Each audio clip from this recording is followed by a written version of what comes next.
జై శ్రీరామ్ తెలంగాణ. మొన్నటిదాకా ఢిల్లీ ఎలక్షన్లలో జర బిజీగా ఉంటుంది. నిన్న ఇక ఆదివారం తెలంగాణలో ఎవరు నడుచుకుంటుండ్రు ఏంది కథ జర దృష్టి పెడితే ఈ కాస్ట్ సెన్సస్ పంచాయతీ ఎక్కువైంది తెలంగాణలో. అసలు ఏం చేసిండు రేవంత్ నా మిత్రుడు ఏం చేసిండు అని అసలు కాస్ట్ సెన్సస్ ఏంది అని తెప్పిస్తే ఇది 7వ తారీఖు హిందూ దినపత్రిక, మంచి దినపత్రికనే. ఫిబ్రవరి 6వ తారీఖు రేవంత్ రెడ్డి గారు అసెంబ్లీలో మాట్లాడి ఉన్నట్టు చెప్పాడు. ఇందులో సరే ఎవరు BC, SC, ST, forward community and Muslim మైనారిటీలు సంఖ్యలు చెప్పిండు, పర్సంటేజీలు చెప్పిండు. క్రిస్టియన్లు లేరు మన తెలంగాణలో రేవంత్ రెడ్డి లెక్క ప్రకారం. మరి ఏందో ఆయనే చెప్పాలి. ఒకటి, సో 3,54,75,554 పాపులేషన్ అన్నట్టు ముఖ్యమంత్రి గారు చెప్పారు. ఇది నేను చెప్పింది కాదు, వాళ్ళు చెప్పింది కాదు, రేవంత్ అసెంబ్లీలో మాట్లాడిందంట, హిందూ దినపత్రిక కేసు. సరే, నేను ఇంకా మా వాళ్ళకి ఫోన్ చేసి మా వానికి చెప్పి అసలు తెలంగాణలో ఎలక్టోరల్ రోల్ ఎంతున్నది, ఎలక్షన్ కమిషన్ వెబ్సైట్లకి వెళ్ళి తీయండి అంటే ఈ 33 జిల్లాలు అసెంబ్లీ నియోజకవర్గాల వారీగా ఇచ్చిండ్రు సంఖ్య. లేటెస్ట్ 3,27,925 ఓటర్లు. ఓకే, ఇది 3,55,00,000 దాదాపు, ఇది 3,35,00,000 పైన, అంటే సుమారు 19-20 లక్షల మంది నాన్ ఓటర్లు ఉన్నారు మన జనాభాలో, అంటే 18 సంవత్సరాల లోపల. సరే, ఇంకో పంచాయతీ అసలు ఏంది ఇంతేనా ఉంటారా అని నేను అసలు 18 సంవత్సరాల లోపల మైనర్లు ఎందరు ఉన్నారు జర తీయండి లెక్క అన్న.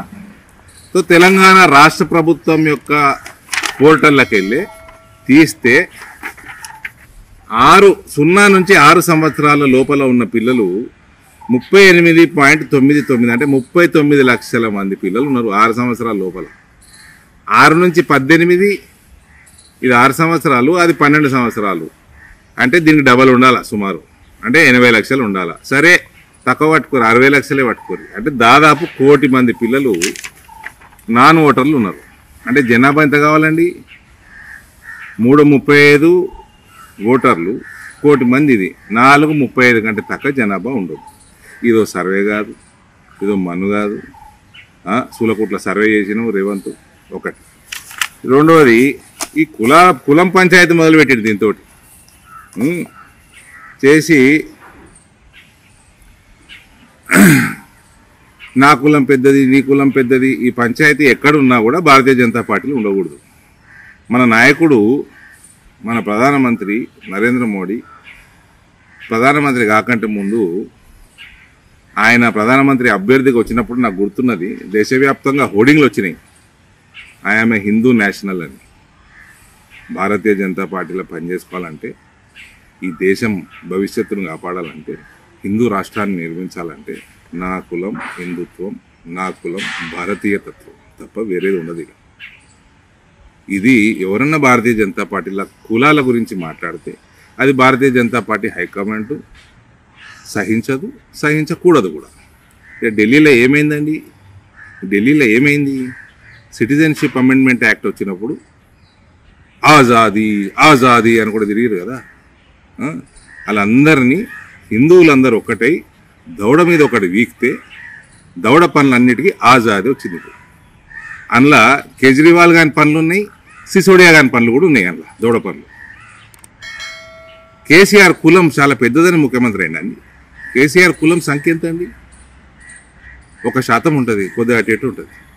ఆయన ముఖ్యమంత్రి అందుకే అయిందండి, కులం పెద్దదని అయిందా? తెలంగాణ రాష్ట్రం కోసం కొట్లాడిండని కేసీఆర్ని ముఖ్యమంత్రి చేసారు, ఆయన కోట్లు వేసారు. 10 సంవత్సరాల తర్వాత ఈ కేసీఆర్ది దిక్కుమాల గుణం ఉన్నది, కేసీఆర్ కంటే కేసీఆర్ పోరాగానది ఇంకా దరిద్రపు గుణం ఉన్నదని ఓడగొట్టి.